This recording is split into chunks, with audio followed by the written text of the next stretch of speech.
you do in rural India. There is the perception somehow that in places like rural India, the whole idea of open governments is not important. Is that the case? Well, we've had a lot of humour to begin with this evening. So I'd like to say that when we went to a civil service institution, some colleagues of mine and we were presented as civil society members, many of them were deeply upset. And they said, do you think we are uncivil? So I think civil society itself has to be unpacked. And the people who live in rural India are intelligent people.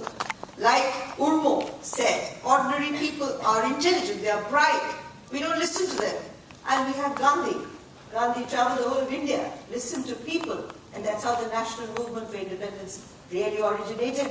And civil disobedience, or listening to human beings, whom we dismiss as ordinary, is part of the Indian culture. So, rural India, which really suffers the worst of Indian democracy, is where democracy is most alive. That's where they want to set it right. They do protest, they do struggle, and those photographs we saw on the screen are of course typical photographs. But it doesn't end there. They protest to create something, to make something, they don't want violence, they don't want to beat up somebody, but they do want their bread, they do want their health services. So it was through this kind of protest that the Right to Information campaign was actually born. And we do think that their voices were really very strong. And they created the kind of discomfort that's necessary, that we talked about this morning. There was a lot of discomfort, there were many people who thought it was terrible, but the dialogue began, which has ended here in a sense.